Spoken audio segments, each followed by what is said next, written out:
এবার ঝটিকা মিছিল করতে অর্থদাতা আওয়ামী লীগের পলাতক নেতাদের ধরতে চায় পুলিশ। তারা বলছে এ নিয়ে অভিযান চলছে। শুক্রবার দলটির ঝটিকা মিছিল করার সময় ৪৬ জনকে গ্রেপ্তার করেছে পুলিশ।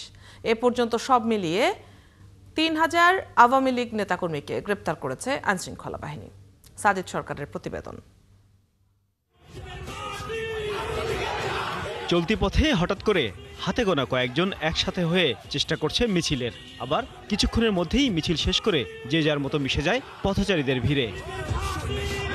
গোয়েন্দা সূত্র বলছে, কার্যক্রম স্থগিত থাকা আওয়ামী লীগ ও এর সহযোগী সংগঠনের নেতাকর্মীদের আনাগোনা বেড়েছে ঢাকার বিভিন্ন এলাকায়।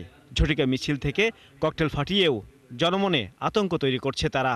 ফ্যালকন অ্যালুমিনিয়াম মাল্টিলেয়ার অ্যানোডাইজড হওয়ায় সম্পূর্ণ স্ক্র্যাচ প্রুফ। Falcon aluminium. এ কারণে শুক্রবার ভোর থেকে রাজধানীর বিভিন্ন থানা এলাকায় অভিযান চালায় পুলিশ। ঝটিকা মিছিলের চেষ্টাকালে গ্রেপ্তার করা হয় ৪৬ জনকে। জনমনে আতঙ্ক সৃষ্টি করার একটা অপচেষ্টা এবং যে কোনো মূল্যে ঢাকায় তাদের যে অবস্থানটা সেটা প্রকাশ করানো, এটা বেসিক্যালি তারা যেটা করে, এটা মিছিল করে মিছিলের ছবি এবং ভিডিও তাদের সামাজিক যোগাযোগ মাধ্যমে ছড়িয়ে দেয় এবং তাদের যে তৎপরতা আছে, তারা যে সক্রিয় রয়েছে সেটা জানান দেয়। পুলিশ বলছে, মিছিলে অংশ নিলেই টাকা পাচ্ছে কর্মীরা, তাই অর্থদাতাদের ধরতে চায় তারা। একটা নির্দিষ্ট হয়তো অ্যামাউন্ট না হলে তো সে আসবে না। তো এই ক্ষেত্রে আমরা অনেকের কাছ থেকে জিজ্ঞাসাবাদ এই তথ্য পেয়েছি, তাদেরকে মোটিভেট করার জন্য বিভিন্নভাবে আর্থিক প্রণোদনা দেওয়া হচ্ছে।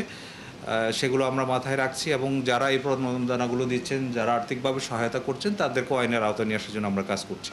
চলতি বছর দলটির ৩,০০০ নেতাকর্মীকে গ্রেপ্তার করেছে বাহিনীটি। সাজিদ সরকার, ৭১, ঢাকা।